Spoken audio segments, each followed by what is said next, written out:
You're listening to Glasgow Live. Hello and welcome to Glasgow Live, a programme presented by Laura Smith, Harvey Todd, Mark MacBeth and myself, Sean Whitelaw. Today we have Chief Superintendent Mike Flynn in from the Scottish SPCA to talk about animal anxiety and separation issues. We also have Mark giving his facts and figures over the most watched on streaming services over COVID-19. And Laura tells us exactly what Pride Month means to her. But now we will kick things off with Harvey conducting a discussion talking about how hospitality has been impacted in the previous year of COVID-19. So for this section, what we're going to be discussing is the hospitality sector and all our feelings about COVID and getting back to normal with things. So the first point we're going to talk about is our personal feelings about summer last year when everything opened up. We'd been locked up for so long and finally all these pubs were opening. We were able to make plans and bookings. So Sean, how did you feel about this time last year? I didn't enjoy it. I felt like it was, you obviously had to make the plans to even attempt to enjoy yourself. I ended up going out for food and drink and it was so spacious and empty. It was like the gym hall when you used to go and have your school dinners. It was just this huge. There was just this huge echo around the place. Everybody had to be quiet. There was no background music or anything like that. It just felt like an awkward situation more than actually enjoying myself. Did you think that it maybe didn't really help not having music and stuff like that as well? There was no atmosphere. It was that way. You felt cautious about even maybe talking too loud. I think everybody felt like they weren't relaxed. Although everybody wanted to be there to enjoy themselves, it just wasn't happening. Would you guys say that it just felt a bit odd having to kind of plan and book your whole night out rather than just a kind of spur of the moment? Yeah, everything was different as well because it was I remember going to Firewater and it was we booked the table for everything was shutting at 10 o'clock or something, so we booked our table for 8 and then it was by the time it got to 10 you were only a wee bit you just started to enjoy yourself and then you had to go home. And then as well when we went, you're off. Yeah, everything was silent. I think there was a pub quiz on and we were sitting in Firewater what is this? I don't know, it was just really weird. Did any of you guys do any other online pub quizzes? I think there was a Firewater one. No, I didn't. No, I missed out on that one. No. Did you? I didn't even. No, I just kind of saw it. I thought I couldn't think of anything worse than pretending to be on a pub with strangers rather than actually being in one. I know, and I feel that's kind of the way things are going just now as well. Obviously, things are starting to ease up, but again, it's the whole having to plan to enjoy yourself. There's no spur. Yeah. If you happen to be out shopping or whatever and fancy going in for a quick drink, you need to actually plan ahead, which takes the enjoyment away from it. I know, it's true. Because I haven't been to any of the pubs or anything yet, but then I know that I went out for dinner and restaurants, because I was only at Braehead. It's weird because I live so close to Braehead but still we're in tier 3. So I went for dinner and they were selling alcohol, which I wasn't expecting. But I'm surprised. 10 minutes down the road and then everything's still closed. Because I was in the town a few weeks ago and it was a cracking day and it was try to find somewhere just to go and have a drink, not to get drunk, but just to have a drink, just that wee 10-minute break. And I couldn't find a beer garden at all. And if I could, it was just busy. Have they said anything when they'll reassess for tier 2 for Glasgow? They put it on hold for a few weeks, didn't they? But obviously, with the George Square situation as well. But I don't heard any dates. Mm-hmm. No, I kind of because the way everything went last time, especially with Eat Out to Help Out and all that, I think it's safer for us to stay in tier 3 at the moment. Although it's still annoying and I don't want to go out. I think it's just, personally, that's a good thing.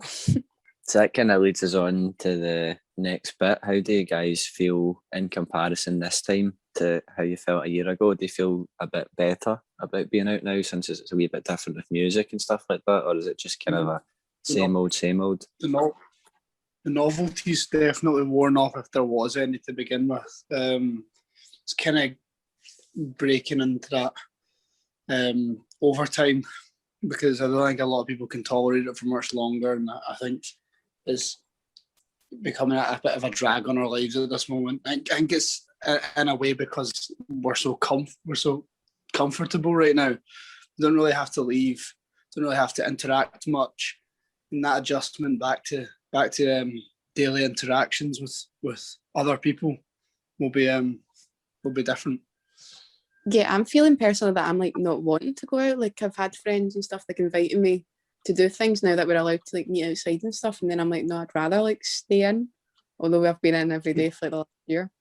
I don't know. I feel like I haven't been to any of the pubs or anything since we opened recently. I feel like this time I'm a lot more cautious, or like just, or if it's just that I don't miss it, because like last year I feel like as much as it would be in a couple months, it hadn't been that long, and I was still in the headspace of being like, oh, I miss the clubs, I miss like late nights and being out with my friends, and now I feel like a wee old woman where I'm like, I'd rather be in my bed by 9 o'clock, and I like don't miss the alcohol and everything. My opinion kind of contradicts that, because I lived myself, and my social life was going out and playing music, and obviously that was my work as well. So I'm kind of itching to get back out there, and I've had my 2 doses of the vaccine, so I'm ready to go. It's just waiting on everybody else now. Just waiting for everything to open up, and then you'll be right back at it. Yeah, that's my intentions anyway. But as I say, it was because it was my work as well. Like, and it was my social interactions was going out and playing and meeting the people that are like my friends and all that sort of stuff. It's not been the same in the past year. So I just want to get back to normal. Yeah, I totally agree with what you were saying earlier on, Laura, about the kind of amount of time, like the time slots for booking, because just once you've kind of settled in and stuff like that, and before you know it, you've only got like 20 minutes left, or it's already last orders, and you're like, I've only just kind of sat down, already having to leave. I feel like if you planned it right, you could go to like multiple places. Like if you had your table end when the next table started, and that way you could prolong it. But then it's that thing of like, are you going to too many places? Because obviously when you're there, you're like not wearing a mask or anything, so it's really that risk. Yeah. As much as they're saying you're allowed to like go to these places, it's still whether or not you personally want to go, I guess. And again, I feel like it's one of the things though that takes the enjoyment away. Like if you're on a pub crawl anyway, like you're drunk and you go, we'll go to the next place. But if you're planning it, you're going, right, we need to leave at this moment. Like, yeah. Like you're very cautious of time. And if you're late, they could like cancel your booking or whatever. And just a lot more really. creation in it. Yeah. So I've got a wee quote here from the Metro, just to see what you guys think about this. Pub goers would need to buy 124 pints or 122 glasses of wine each to make up for the £25.6 billion the industry has lost due to COVID. Like that's quite incredible when you hear like that. I've seen people joke about it online, being like, yeah, I'm so down for this. We'll smash out in one night kind of thing. Obviously there's a big Scottish stereotype of that we're all heavy drinkers, but I personally am not, so I don't know how that would go for me at all. I know, though, that's the thing. For the amount of times I'm in the pubs, I'm always sober and I'm always driving. Like, I'm mostly there for work. It's very rarely that I actually get to enjoy and relax being in a pub. At the same time, I miss the environment, like just being around people. And I think, the kind of buzz. Yeah, and I think it's because I do live alone. Like, I'm maybe feeling it more than other people. Yeah, 100%. I think a lot of it is the atmosphere, and the atmosphere isn't there at the moment. Yeah. Because it isn't always been. Like, I feel like you could handle not having alcohol if it meant everything was like the same as it was. Obviously not the same, because it can't be, but just like if everything was as happy and as like loud and carefree as it was Well, before. that's kind of what the point I was saying earlier on when I did go out. It was like an empty gym hall, like when Mhm. I used to be in school. Like there was just this huge echo, and people were cautious to talk. People weren't relaxing. They wanted to be there and enjoy themselves, and it just wasn't happening. We'll see how it I goes. also kind of miss that part of nights where you just kind of wander about and bump into like other Yeah, people. Whereas now you're just kind of stuck on your own seat, and as soon as you even get up to kind of go to the toilet, you get bouncers over at you, thinking you're going to go about coughing in everyone's face when you're just going out to the toilet. Mhm. I miss getting a taxi on Sucky Hall Street. Just talking to everyone and making friends, and then sitting in the taxi like you're hanging. And if you go to KFC, the 24-hour when everyone's steaming, trying to get a snack box down. Yeah. How bad is it though that McDonald's shuts at 3 a.m. and all the clubs shut at 3 a.m? That's horrible. It's Surely criminal. You'd stay on like an extra hour and then try and get like the late I know. levers.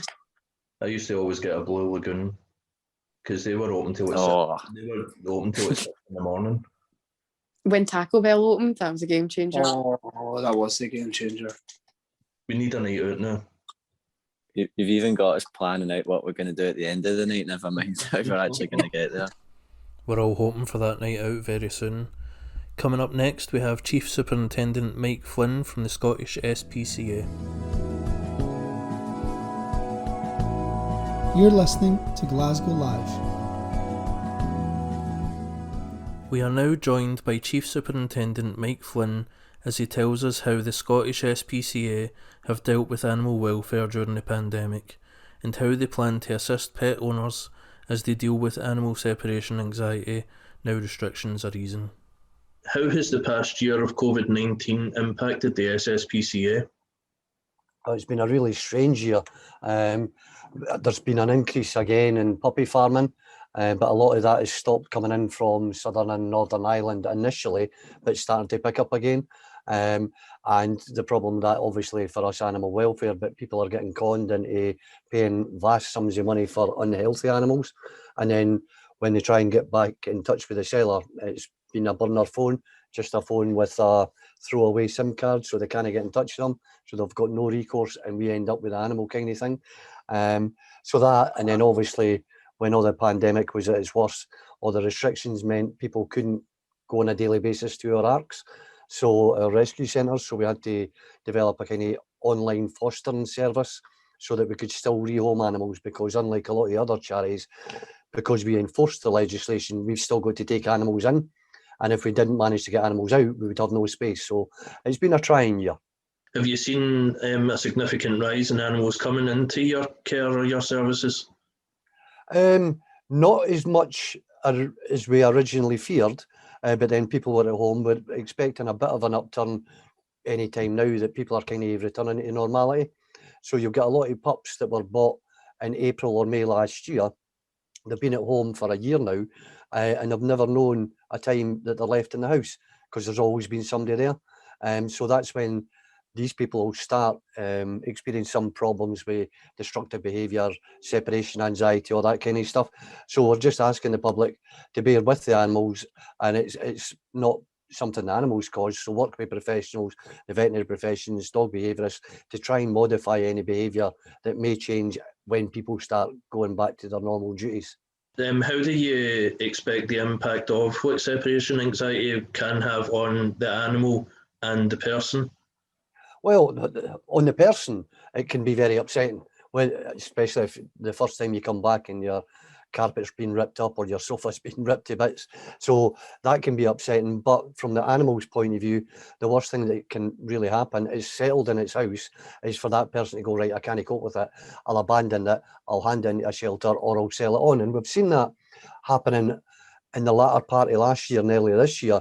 People openly on things like Gumtree saying, I bought this 4 months ago, I know I'm not going to be able to cope, and they've been trying to get some of their money back. Now that's fine for them, but that animal, it's another stressful thing for them. They're having to adapt to a new environment and stuff like that. So we're just asking people to be patient and work with the animals that they have taken on during that period. Do you have any concerns that the numbers might rise of animals coming into your care with that thought? Well, I would like to think not, but I'm pretty sure it will. And we will be advising the public that we're not just taking their animal because it's unwanted and they've had to go back to the office kind of thing. And we'll be making sure that people have tried every other method, that they've tried a behaviourist, they've tried all kinds of things to modify that behaviour. As I say, it's not a problem that the animals caused, it's just because of lockdown, people buying, and the amount of people for some reason during the lockdown that, I've got plenty of time, it'll be a great time to get a dog, it kind of went through the roof, and that sparked demand that increased the cost and all that kind of stuff. So we're hoping it's not going to be a big problem, but I wouldn't be surprised if it is.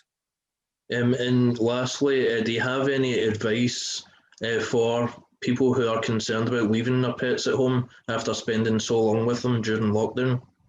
We've been advising for the last couple of months to try and get, it's mainly dogs we're talking about, get your dog used to it, leaving it in one room and not always being by its side kind of thing. So try and wean them off the dependency they've got on you. And then it's just a case of being patient. As soon as you start seeing problems, try and seek professional advice. There's lots of animal behaviourists and trainers out there that can modify what normally it'll be an easy fix. But you'd be surprised at how many people just go, it's messed on the carpet and it's never done that for a year. Well, it's no the dog's fault because you've always been there to take it out. So we're asking the public to be a bit more thoughtful and careful and not make that decision to hand it into a rescue centre or try and sell it on, because again, that's a welfare issue for the dog. It's been uprooted, it's been unsettled, and then it's got to learn a new behaviour regime when it goes into its new home, because they won't be sitting at home all day. We'd like to thank Chief Superintendent Mike Flynn for joining us and sharing some insight and advice from the Scottish SPCA. Coming up next, we have Mark with the most watched during the pandemic.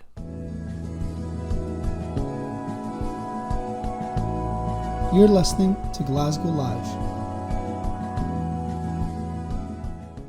Now we have Mark discussing the viewing figures during lockdown on streaming services. Coronavirus has been a phenomenon inept of anticipation, but that isn't to say we can't anticipate its end from the comfort of entertainment. In fact, with over 204 million Netflix subscribers worldwide and growing rights for streaming services to broadcast film premieres through online platforms, isolation has never felt so convenient. So the most watched shows on Netflix in 2020, breaking into lockdown, was number one with 65 million households. It was Money Heist Season 4. I didn't watch Money Heist, but I've heard a lot about it. I've heard a lot of ravings about it. But if you aren't familiar with the concept, I'll outline a brief synopsis. So it's a Spanish television show, and it follows a criminal mastermind who goes by the Professor, who has a plan to pull off the biggest heist in recorded history, to print billions of euros in the Royal Mint of Spain. To help him carry out the ambitious plan, he recruits 8 people with certain abilities who have nothing to lose. Number 2, just behind that, with 64 million households, was Tiger King, which was an exploration into the big cat breeding of America and its bizarre underworld, populated by eccentric characters such as Joe Exotic and the infamous Carol Baskin. Number 3 is The Queen's Gambit, again, one that I unfortunately didn't watch, but looks great. And I love the art style of, with 62 million households, which is set in the Cold War era. And it's about an orphaned chess player, Beth Harmon, who struggles with addiction in a quest to become the greatest chess player of all time. It's definitely meant to be more interesting than it sounds. And Too Hot to Handle, which is 51 million households, is a reality TV show about going to paradise with sexy singles facing the $100,000 celibacy challenge, which is based on, if you're familiar with Seinfeld, the contest episode where Jerry, Kramer, George and Elaine wager who can go the longest without masturbating. And number 5, Ratchet, which is 48 million households, that centres around a young nurse at a mental institution who becomes jaded and bitter before turning into a full-fledged monster to her patients. So among others in this top 10 were The Umbrella Academy, Lucifer, The Floor is Lava, Love is Blind, Ozark, which all are carrying somewhere in the 30 million to 40 million households region. But the highest episodic TV debut on Netflix was recorded in 2020, which was Shonda Rhimes' first Netflix series, Bridgerton, which was announced to have 82 million households watch the first episode of the period romance over its month of release. So that was up from their streamer projection earlier that month, centering it at around 65 million households, which is insane. So it was actually 41% of the total Netflix subscriber number was watching Bridgerton at one point. But moving on from TV shows, the films of 2020 have been somewhat lukewarm, but those with the capability for mainstream distribution have definitely been able to do so. So number one was Hamilton, which is a Lin-Manuel Miranda musical featuring on Disney Plus, which follows Alexander Hamilton, an orphan who arrives in New York to work for George Washington. After the American Revolution, he goes on to become first Secretary of the Treasury of the US. Number two was an infamous character, Sacha Baron Cohen character, Borat, in his subsequent movie film, Borat 2, which was bought over by Amazon for $80 million to feature, to premiere only on their platform Prime. My Spy was here, Extraction was here, Phineas and Ferb the movie, which was on Netflix Plus, as well as Mulan and the Trial of the Chicago 7, which was a Netflix feature. So I ran a quick poll on the TV shows in 2020, and out of the 10 individuals who responded, the numbers for most viewed were number 1, Tiger King with 4, Money Heist with 3, Umbrella Academy and Love is Blind with 2, and The Last Dance, Never Have I Ever, and The Queen's Gambit and Ozark with 1.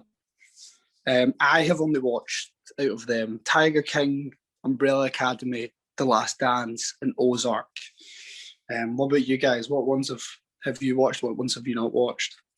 From that list on the questionnaire specifically, I don't think I've watched any of them. From the list you said earlier, I think the only one I did watch was Ratchet, which I actually loved, but I'm obsessed with Sarah Paulson and I would watch any Ryan Murphy creation, except, well, that's a stretch. I mean, he has some questionable choices, but that one I liked.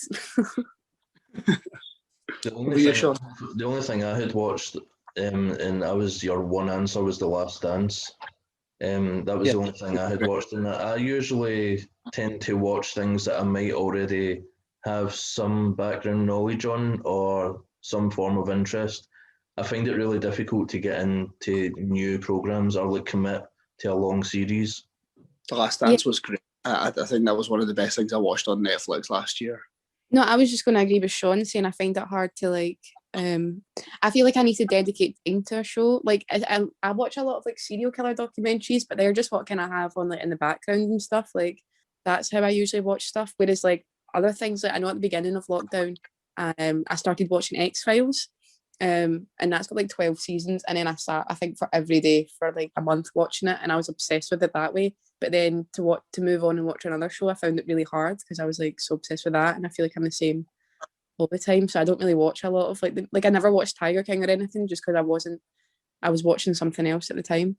I know with like Disney Plus and stuff though, because at the beginning they were offering free trials, so I remember downloading that in March, and then I watched all of the Pirates of the Caribbean movies and then deleted it, and then I re-downloaded it for WandaVision recently, but I think other than that I haven't really used it.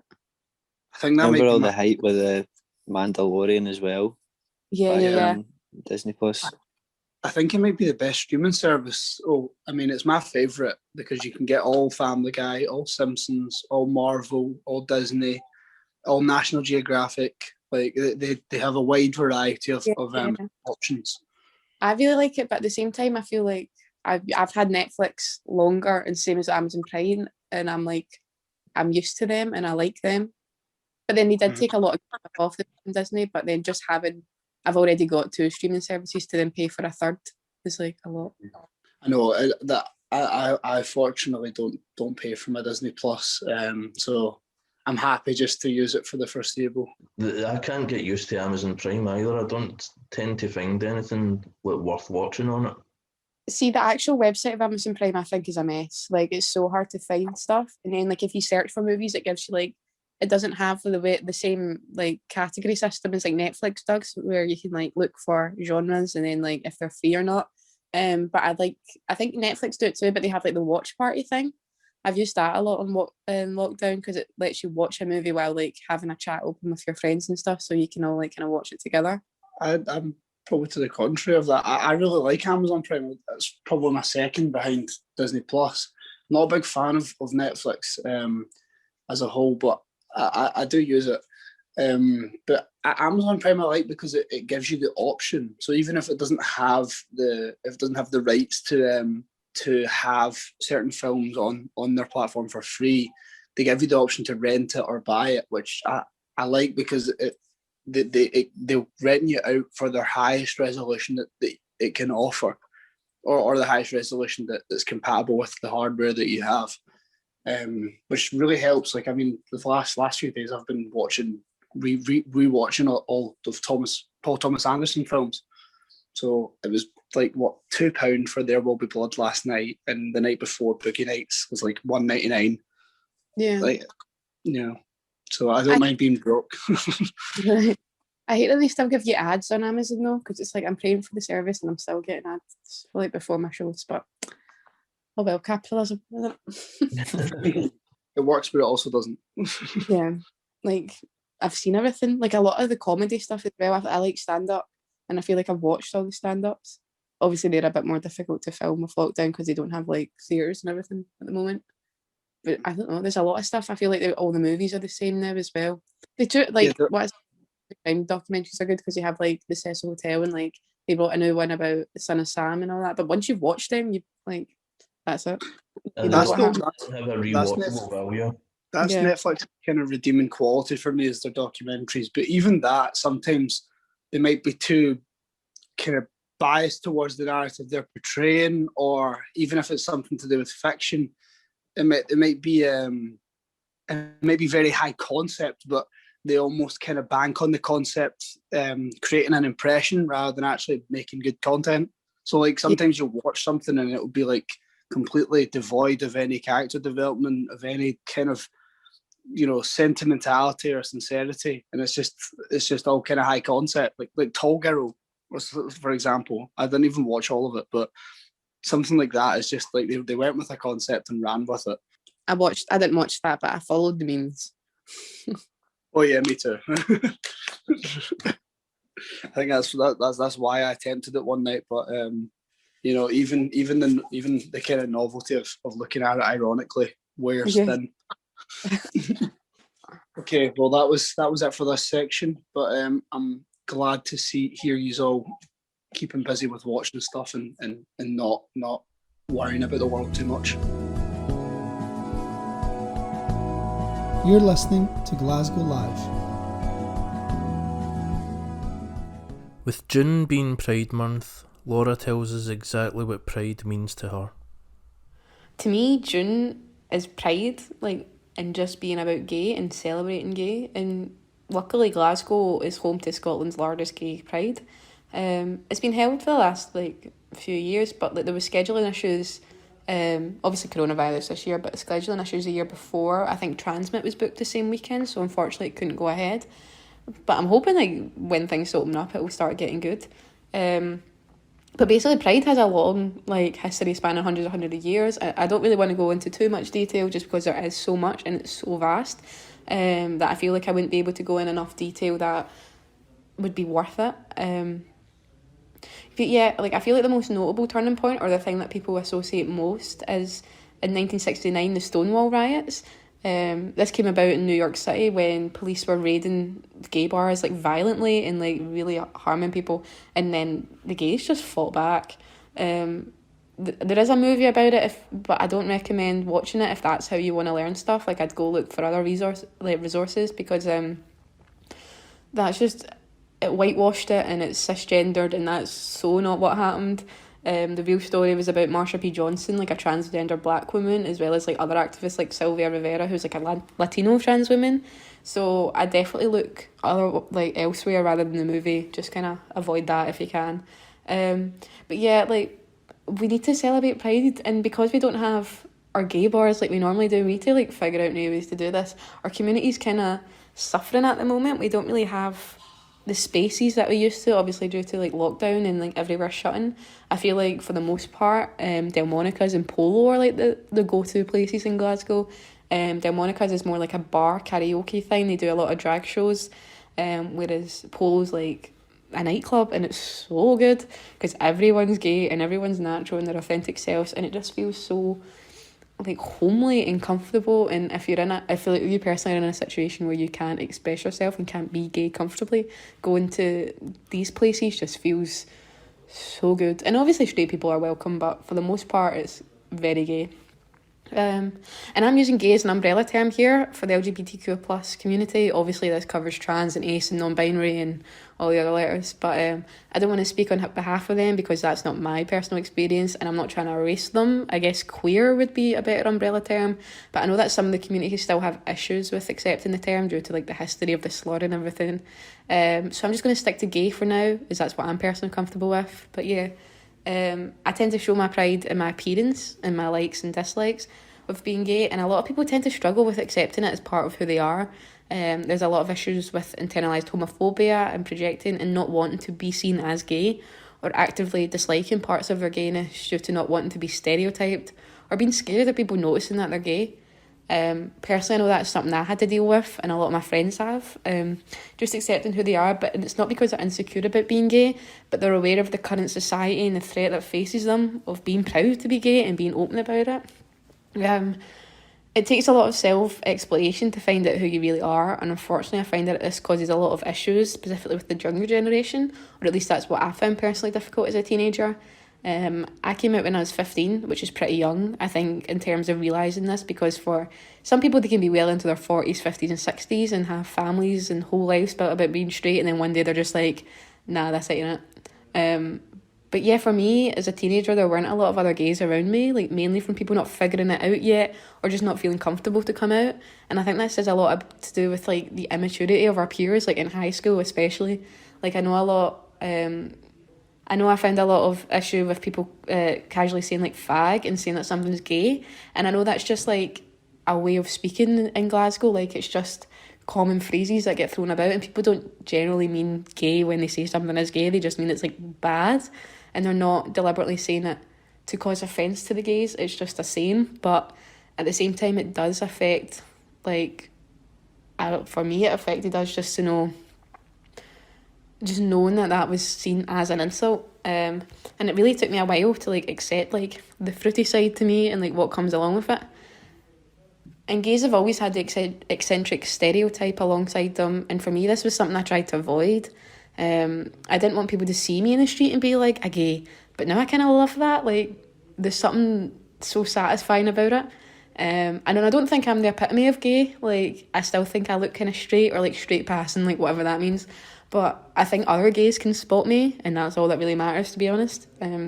That's one thing I do love about being part of the gay community. Like, there's different rules and almost like a secret code to being gay. Like, if someone cuffs their jeans, that's gay. If they wear thumb rings, that's gay. If they listen to Girl in Red, they're a lesbian. If they listen to Sweater Weather, they're bisexual. Like, just little things like that. And now with like TikTok, life feels different because all I see is gay people expressing themselves, and it makes like the whole world seem gay until you go outside and you realise it's not, and it's kind of disappointing. But it's like helped me accept who I am and be more confident because I'm seeing other people be that way and being proud of their queerness. I also feel lucky that I've grown up in Glasgow because there's so many open-minded and like-minded people here, and I think that's something we celebrate and be more aware of for the most part, because in Glasgow we are accepting, or even just indifferent. Like, even if people are just ignoring the gay, they're not saying negative comments, and that's more that can be said for other cities and countries where it's illegal. I think that's one thing we do take for granted. Like, I could go on holiday to like 80 different countries and be arrested in every single one, and even killed and like some, to be honest, like there's a death sentence and people are just evil. Like the lifespan for transgender people is so low because everyone just keeps murdering them, and we really need to fix it. Like we need to do something so quickly about that. Like please, we need to fix what? That's just... It makes me so angry sometimes as well because people are dying for expressing themselves how they want to be. And I know a lot of people feel the same way, but we're not really doing anything about it. Like we talk about it and we like say, oh, things should get better, but then nothing is changing. And I don't understand how. And it's the same with so many issues, like just the society, the world is collapsing and we're not doing anything about it. But that's beside the point. I kind of went on a tangent there, I'm sorry, but yeah.